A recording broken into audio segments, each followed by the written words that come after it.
Okay, lesson 35. We continue with the philosophy of the Kleshas according to the Yoga Sutras of Patanjali. Chapter 2, Sutra 13. As long as the root is there, it must ripen and result in lives of different class, length, and experiences. This is about karma. As long as the root is there, the samskara, the impression, the karma, it will continue to manifest. It will continue to dominate our lives.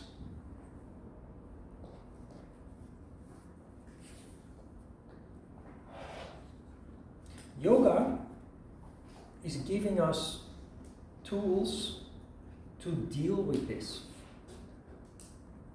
Because sophisticated as we think we are compared to animals in terms of consciousness, we mostly function subconsciously. And as a result of that, we just make the same mistake again and again, which is driven by our karma.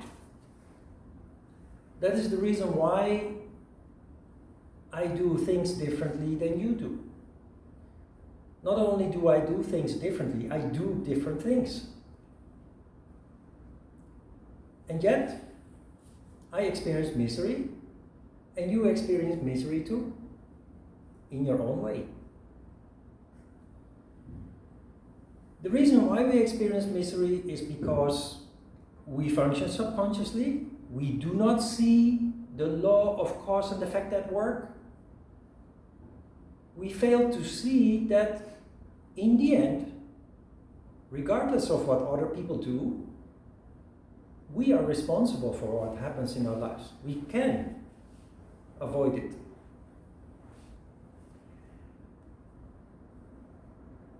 But the first and most important step is to become conscious.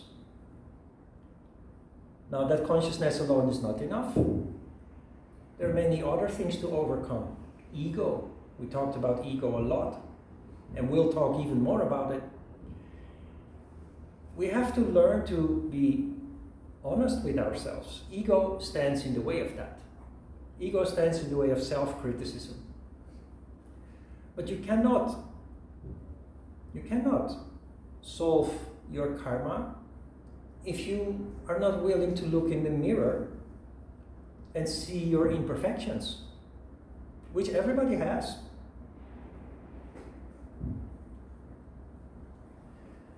As long as the root is there, it must ripen and result in lives of different class, length, and experiences. People have a tendency, when confronted with suffering, to drown in that suffering, to drown in self-pity. That is why people complain so much. Dutch people are famous for complaining. Did you know that? They're always grumbling, always complaining. And yet, if you look at the statistics, research shows that when asked, Dutch people are at the top of the happiest countries in the world, together with Denmark, Finland. Why do Dutch people grumble so much? Why are they so grumpy and always complaining? I think the explanation for that lies in the weather. It's always cold and raining and cloudy, if not raining.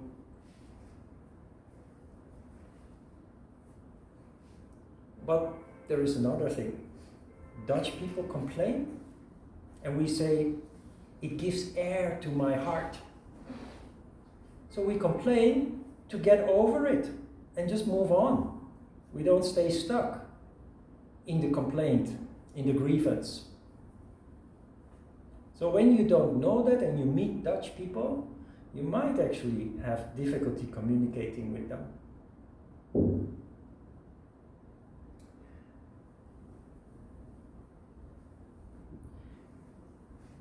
This sutra is also about human nature. People have a tendency to drown in misery, but yoga says, no, don't do that. The misery that you experience, the circumstances that you are born in, living in, growing up in. Do not complain, do not suffer from them. Use them as a stepping stone.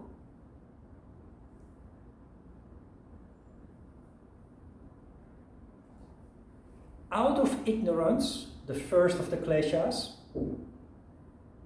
people have a tendency to identify with their misery, blame the whole world for their misery, and stay stuck in that misery for the rest of their lives. People who are empowered, yoga is a system to empower, we become empowered. People who are empowered, instead of complaining, they use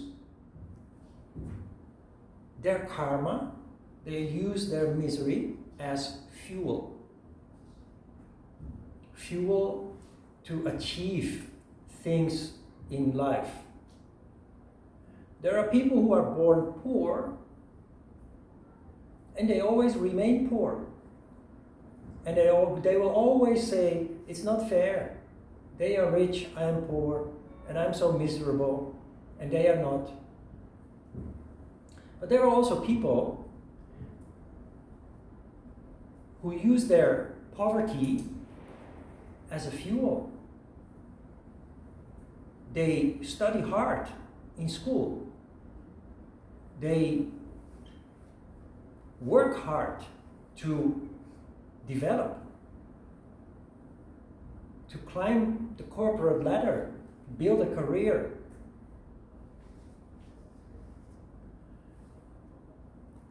We live in the time of billionaires. The United States has hundreds of billionaires. We're not even talking about millionaires anymore, we're talking about billionaires. China has a lot of billionaires. You know, statistically, almost all those billionaires were born in very average families, or even poor. Almost none of them inherited their wealth. And that is this. They used their circumstances as fuel, and it made them stand out. There are other examples. Just pay attention when you read news or watch the news. There are always people asked for their opinion. Politicians, specialists in certain fields, people with authority, either in politics or business or science. Now you notice very often people with a very special position or very powerful position, that they have funny names. Names which you can be certain of they were bullied with when they were children. There are people who are destroyed by that. There are people who are empowered by that. It's the same with gay people. People who are gay, when they discover, it's usually when they're young and they're very confused. And they feel different from the rest of the world.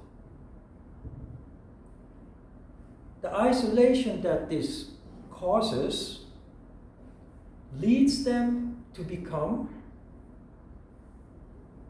You could say natural yogis. Because of their isolation, they connect with their inner self that normal people usually do not connect with unless they practice yoga. If you look in Itaewon, for example, in Korea, being gay is still controversial. But I know that maybe not most, but many businesses are in Itaewon are owned by gay people. They're very successful in business. In Amsterdam, you have the same situation. In Amsterdam, successful businesses in downtown, the nightclubs and what have you, many of them are owned by gay people. They became empowered using their struggle, their confusion, and they canalized that towards focusing on something they are really passionate about.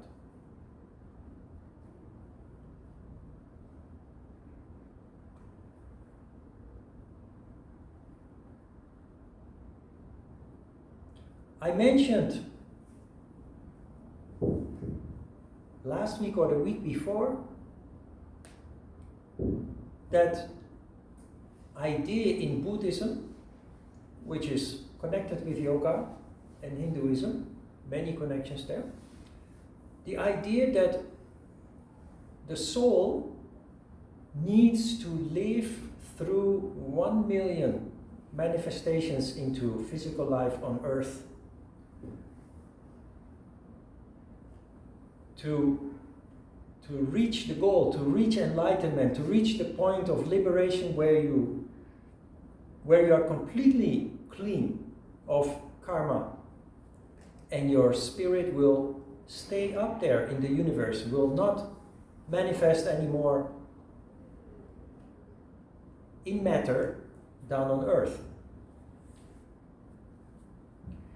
Through all these million lives, which, by the way, you shorten when you choose the spiritual path, because spirituality is inherently connected with consciousness.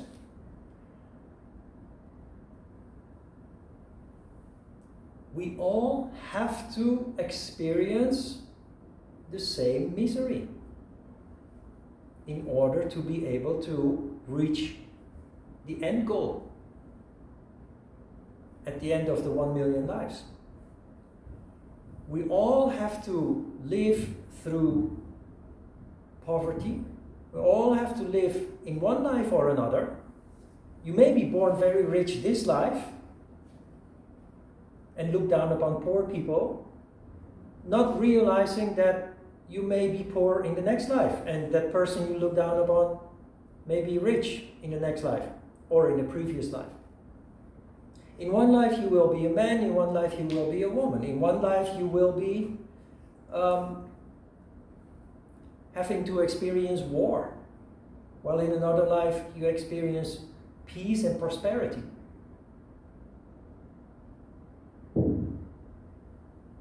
As long as the root is there, we have to go through it until we see it and we take action to process it and do something constructive with it. If you understand this principle, you can see that the conscious person, the spiritual person, in terms of the amount of karma that we process compared to people who are not on that path, we live multiple lives in terms of the karma that we purify, multiple lives to compare to the people that continue to live based on subconscious functioning. Maybe you can see, I see clearly. I started practicing yoga 40 years ago. That's a long time, almost 40 years. The people that I know from that time including my own family members, neighborhood, friends, acquaintances.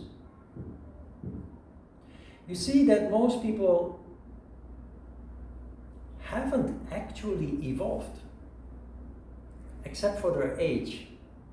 And maybe they have become a little more comfortable because human beings like their comfort bubble. And whenever they have a chance, they will simply consolidate and expand that comfort bubble. And in time of peace, that is exactly what you see around you. The whole world, the Western world, the industrialized world, also Korea that has come such a long way since the end of the Korean War, has developed so fast. When I came here in '97, compared with now, 24 years later, it's a total transformation. Not only materially, but also in terms of the new generation just function totally different from the older generations. Huge transformation. Spiritual people, we enjoy our comfort bubble too, up to a certain point, because you get stuck. When your comfort bubble lasts too long, you become frustrated. You want to go to the top of the building and shout from the roof, "Yeah, I need to do something!" Because there is something inside that you feel that other people don't feel, that they have covered up with their material wealth and comfort.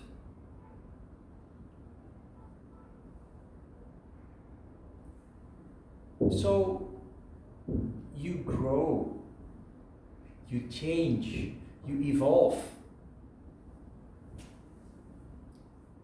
and you start seeing that change.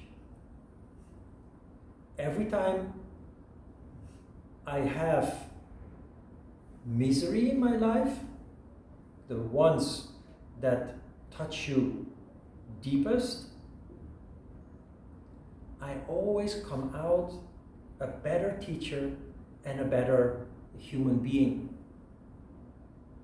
after the dust has settled down. So when I experience misery, I do not drown myself in that misery. I try to manage it. Because you cannot ignore it. You cannot just wish it away. It doesn't. If a long-term relationship comes to an end, or somebody close to you dies, spirituality or not, you will be affected by it. And maybe even more so than other people. But instead of drowning in it, you manage it because you know that the purpose of the universe to give you that loss or that suffering, that pain, is to make you stronger, to make you grow, to make you learn, become more conscious.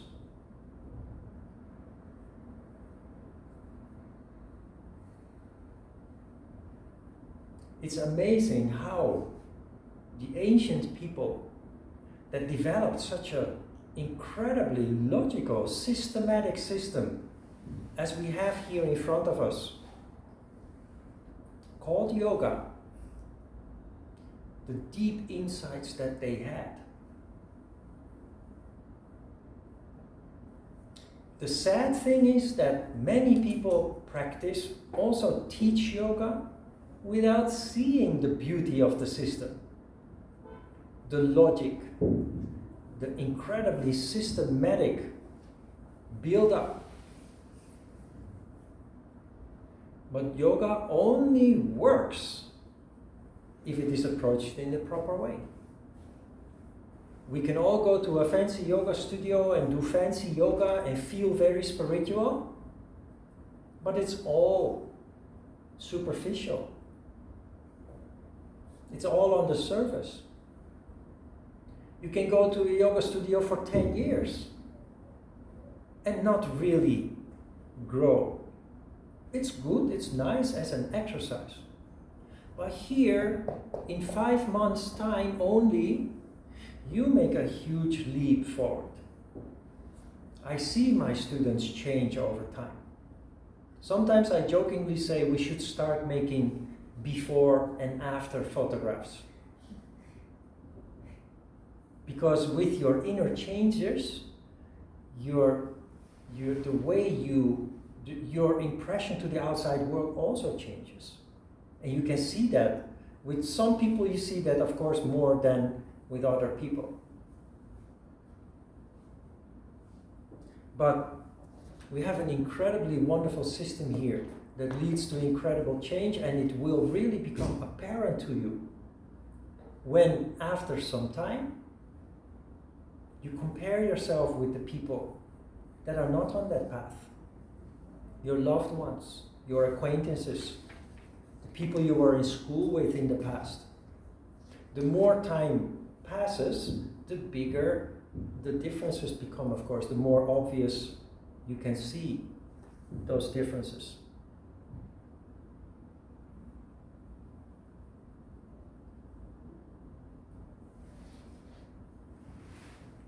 Sutra 14.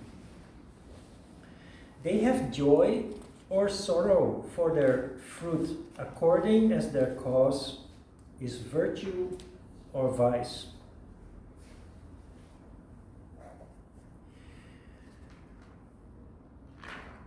It's kind of a repetition of something we came across before.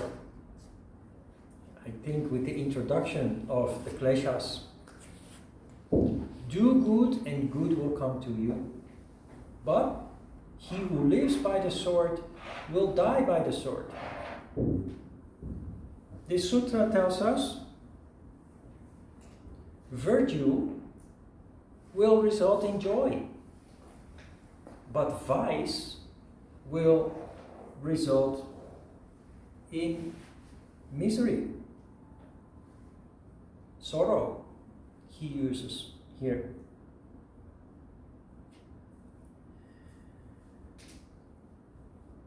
Why is this important? Because if we want to improve our lives, present and going into the future, we must break the cycle of our karma, the samskaras that are being triggered and lead to behavior that then invites misery to come to us, the kleshas. As long as we function subconsciously, that same piece of karma will be triggered again and again, leading to behavior, the vritti, that will attract people's reactions towards you. This sutra tells us, as long as you keep behaving in a negative way, in a violent way, aggressive way, violating the yamas and the niyamas, you will continue to experience sorrow. And we all do, because it's only human. Life is a path on which your samskaras are constantly being triggered, causing a reaction from inside of you that then attracts a reaction from the surroundings. How do you break this cycle? How do you stop the sorrow or the misery, or at least reduce it to a large extent? First of course, consciousness. Being honest about what is happening and why. And that only you can change it. Blaming other people and demanding them to change won't work, because next time when your samskara is triggered, they will react again. try, when you feel triggered, to control the reaction that comes forth out of it. Try to replace it with a positive reaction. Somebody pushes a button and you want to explode in anger, which is human. Everybody has a tendency to do so. But you, as a wise yogi, now knows that if you allow that reaction to take place, that you explode in anger, it will have many repercussions.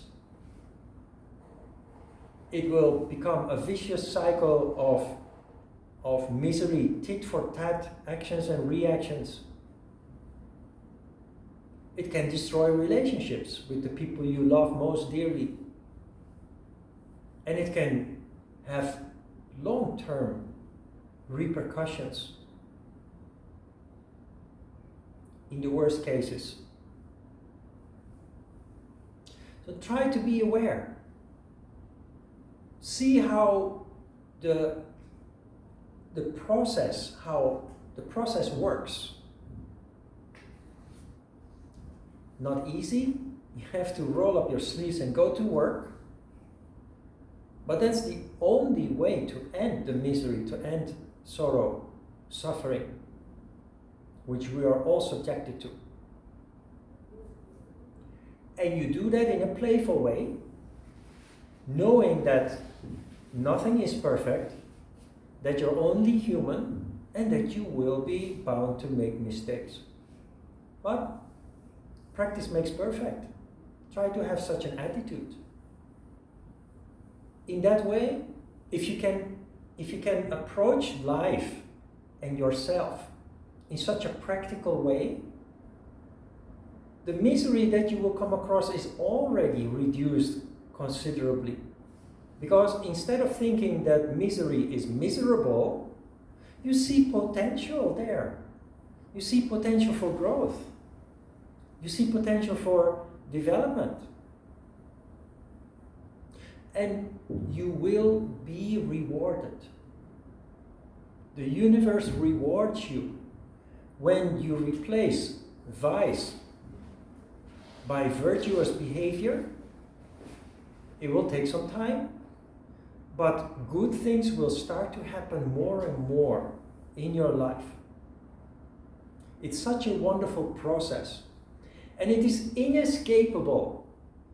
You cannot go through life like an elephant in a china store, stepping on people's toes, insulting because you think that you have a right to do so, and then expecting life to be good to you, expecting the universe or the gods or the higher powers to be good to you.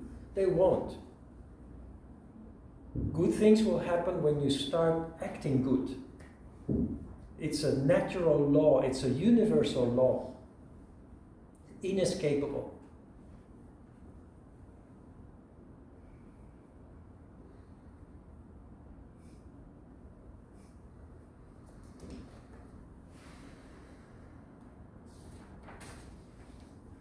Sutra 15. To the people who have developed discrimination, all is misery on account of the pain resulting from change, anxiety, and tendencies, as also on account of the conflicts between the functioning of the gunas and the vrittis. Can you make any chocolate out of this? It sounds like abacadabra, but it's a wonderful, wonderful text.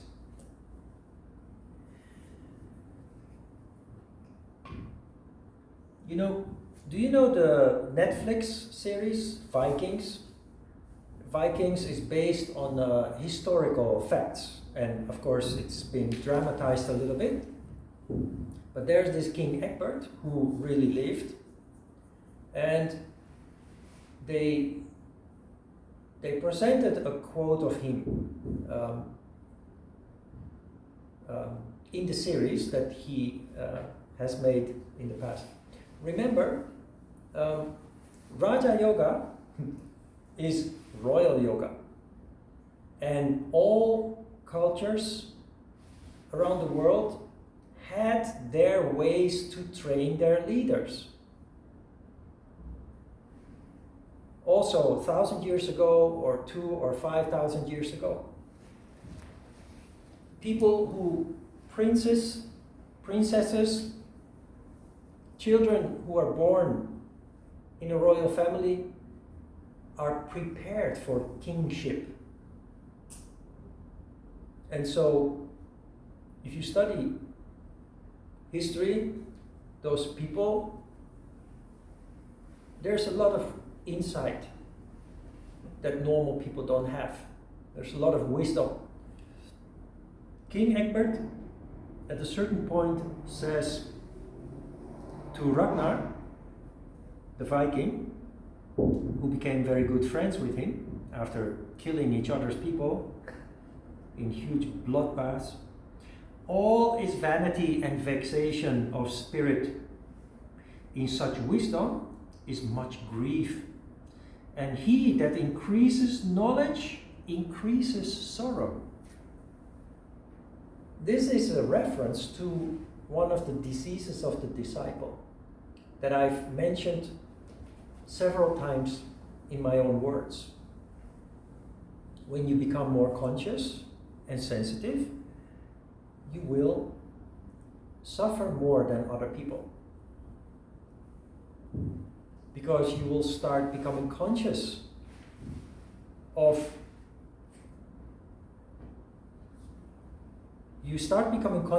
things in general that other people are not conscious of, that you were not conscious of before you started developing on this path. So you see in religious scriptures, for example, whatever religion you study, you will come across the concept that the spiritual person has to atone for their sins. You understand what that means? You have to suffer for being human. So religions, the established religions, have a tendency to view that in a negative way.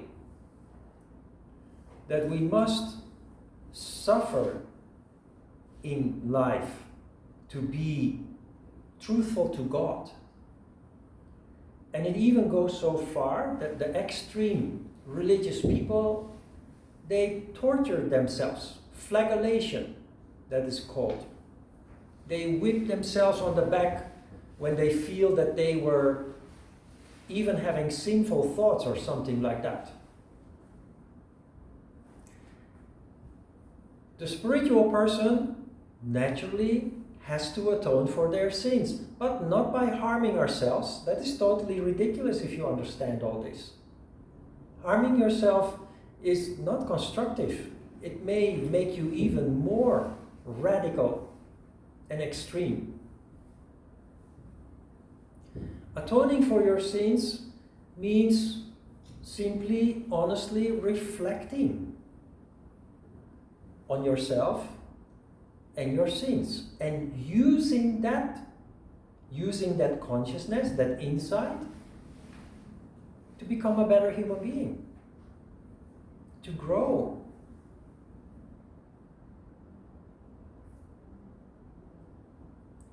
The concept of Judgment Day, you know Judgment Day? People say you live your life, and at the end of your life, when you die, there is a fork in the road. You end up in front of the gates of heaven, where Saint Peter is waiting for you. And if you have lived a life full of sin, he will send you through the other door, where the fire is blazing. It's called hell. If you had a good life, then you are allowed into heaven.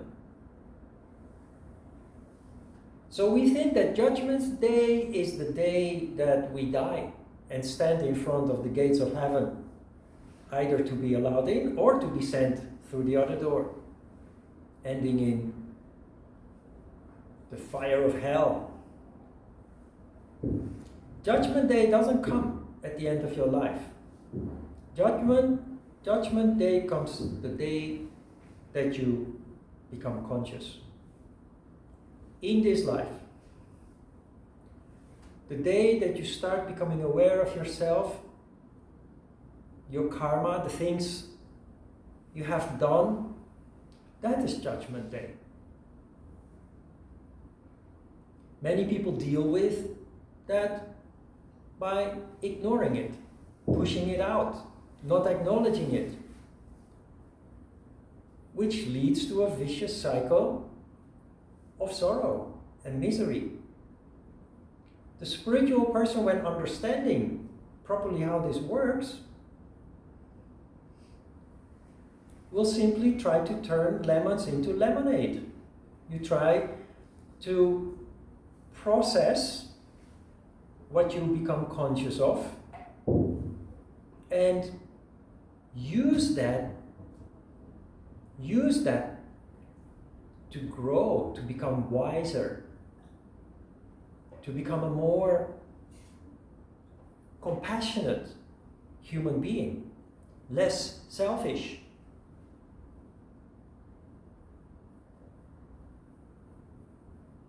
Nobody is exempt. There is no exception. Everybody will sooner or later have to face it. It is the people who fail or refuse to face it that will have to live the full 1 million lives. The more you dare to face your imperfections, your failures, your violations, the more you will progress, the more you will grow. And that is the good news here. Not like religions that tell you that you must atone for your sins by torturing yourself, harming yourself. That is not constructive at all. Learn and grow. Then your sins will be forgiven. Can you see that? Because you will naturally start doing good. And when you start doing good, with time, good things will start to come to you. I know because it has happened in my life. I'm a huge sinner. In my ignorance, I've committed many sins. But it made me a yoga teacher, and one that teaches yoga in the way that we do. Not to have an empire of yoga studios, but to empower people. To help people on that path, that wonderful path. Gunas and Vritis. Gunas, in the last sentence of this sutra, gunas are the three conditions: tamas, rajas, and sattva.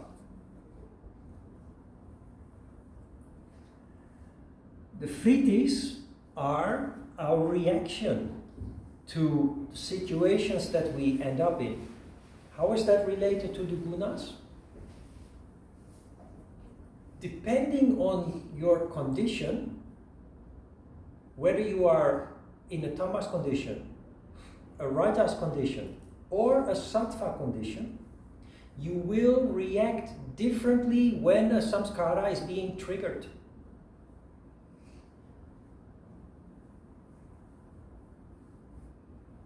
Does that make sense? When you're in rajas condition and something in you is triggered, you will more be inclined to react with aggression.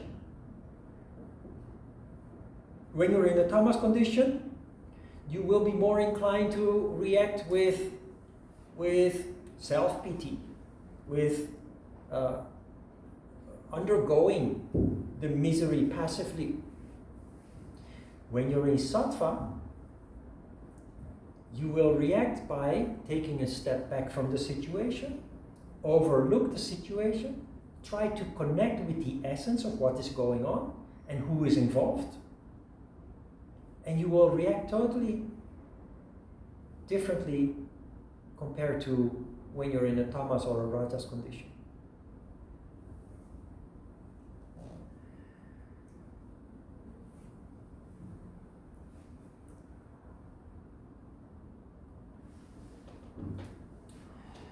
Pain resulting from change,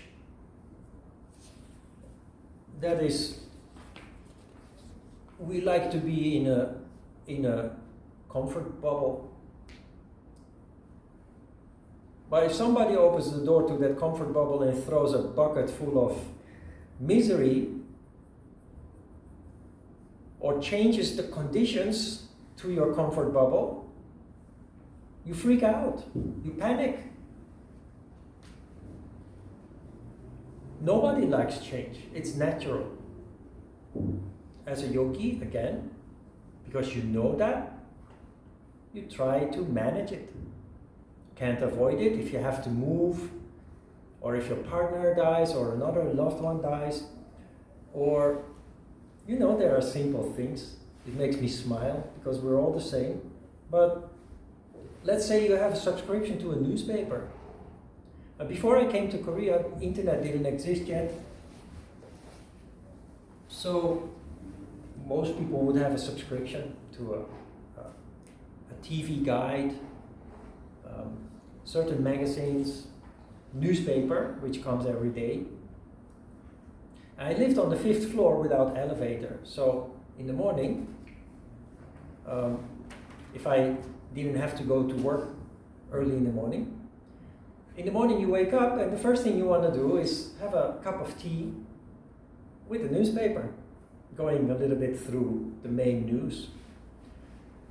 So with sleepy eyes, you go down 5 floors and you open the mailbox, and normally there is a newspaper. So you drag yourself up the stairs again, and you make a cup of coffee or tea, and just for half an hour or so, you start the day quietly reading the news. But this newspaper is delivered by a newspaper boy. I've had my own newspaper around for a couple of years, and for whatever reason, that morning they forgot to put a newspaper in your mailbox. So you go down, all the way down, you open the mailbox, and there's nothing there. Can you imagine your first reaction? Because you have your routine. That is equivalent to a safety bubble. Routine is boring. People ask me these days, how are you? And I say, I'm very bored, but very comfortable. Everything is actually going good after a lot of turmoil from the years before. But routine is stable, routine. So when I feel a bit gloomy, I know that it is because of the routine, but then I appreciate that routine, because the alternative is that you jump in your car and you go to here or there and visit people or go to places just to distract yourself, basically. And because of the dogs, the past 2.5 years, I haven't been anywhere except for E-Mart and Costco. Those are the only trips that I make. That's boring, but it's very stable too, and it's also the only way to make these dogs stable, and they are now, amazingly. It's time that I get into a car with them and maybe go to the beach or something. But anyway, where were we? Routine, the newspaper. Yeah. So you grumble and you curse the newspaper boy, forgetting that you were one yourself a couple of years before and sometimes forgot somebody's newspaper. But anyway, all you can do is go back up and call the agency and they will then deliver. But they deliver somewhere in the afternoon, later on. So instead of being frustrated, angry, what have you, people can be very obscene when they call, when they're not satisfied about something. They will shout at the phone operator, curse them, call them bad names, what have you. It's never going to work. It's never going to solve any problem. It's never going to solve your misery. So you just stick to the facts. You call and they will say, okay, we will deliver around 2. Then you say, okay, what am I going to do until 2? But I have yesterday's newspaper, and even more, I have last Saturday's newspaper, which in the Netherlands, the Saturday newspaper is like a book, more than 100 pages usually. And you never have time to read all that Saturday, Sunday. So you just, instead of grumbling, you have your cup of coffee and you go through the section of the Saturday newspaper that is about cars, or about sailing, or about sports, or you just read some of the sections that you didn't have time for last weekend.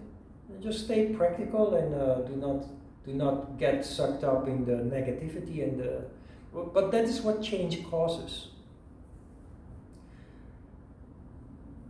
Society is changing all the time, and I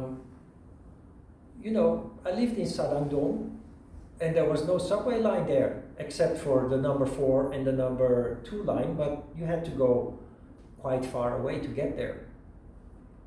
But they were building number 7 line in Sarangdong, and that one would have been very close to where I lived at that time. The moment that the subway line opens, they cancel many bus lines.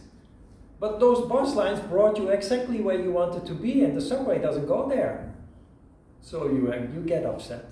Change. Instead of appreciating the new subway line, which opens many new opportunities, you grumble because you cannot go to the lotteria around the corner with the bus that was there before, or connections change. But a couple of weeks later, when you adapt to the situation, you start to appreciate the new situation because you start to see the benefits of that new subway line. Even the fact that you have to walk now around the corner instead of taking the mile bus, the village bus, or whatever, becomes a positive thing because you get to move a little bit and see the neighborhood a little bit. The thing is, the first reaction is negative, disturbed, makes us upset, sometimes even panic.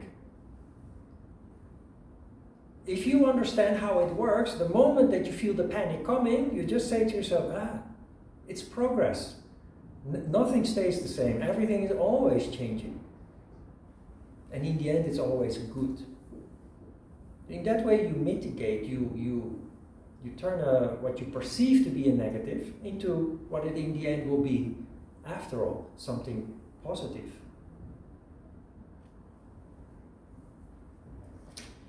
Anxiety, fear is the last klesha. We have anxiety about everything. How many times a day do we say, what if? And what if almost never comes? Of course, the next sutra will tell us to pay attention, to be careful. But we deny ourselves many opportunities in all kinds of ways, on a personal level, on a professional level, on a spiritual level, because spirituality does require a lot of courage, which is the opposite of fear, anxiety. We deny ourselves many opportunities by saying, what if? We always try to see the worst, and then we say, well, it's better to stay away from it. Because what if? What if the airplane falls out of the sky? What if my house burns down? What if? And we paralyze by things that may never even happen. It's natural. Let's not make a mistake about that. We are all subject to this anxiety because it is our strongest instinct that is designed from long before we had comfortable societies that were relatively safe and secure to help us survive the danger of life. That anxiety, that fear, that instinct is still there. And it denies us many good opportunities. Because what if? So it's natural, it's human, but we have to oppose this tendency by asking ourselves the question, yes, but. And as a spiritual person, being more and more aware and conscious, you cannot ignore this anymore, because there's nothing more frustrating than having the feeling of paralysis, having the feeling of not daring to do out of fear that what if, of especially those things that are essential to our evolution, to our growth. That is why we talked about doing a bungee jump or doing parachute jump, jumping out of an airplane, or doing something very scary, just to play with fear, to learn, to become friends with fear.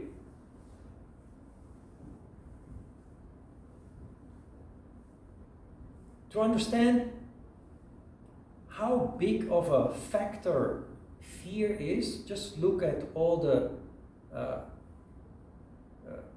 insurances that are available.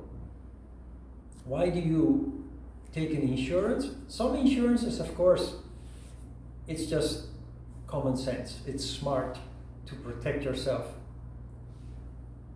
But the insurance industry tries to appeal to your tendency to live in fear by selling you, while you are taking out an insurance for something that is crucial, a health insurance or maybe a car insurance, which is compulsory anyway, or something related to your house or your kids, they will try to sell you more policies. In Holland, for example, people are over-insured.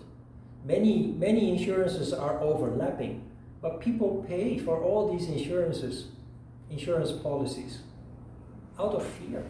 Because what if? So be aware. You cannot brush it away under your yoga mat. Every human suffers from it, but do not let it keep you from doing those things that are important, that are essential. Because then you start losing your hair and other things start to happen. You become depressed and what have you.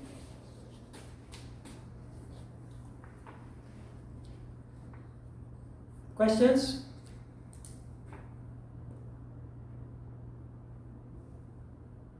Okay, let's have a short break.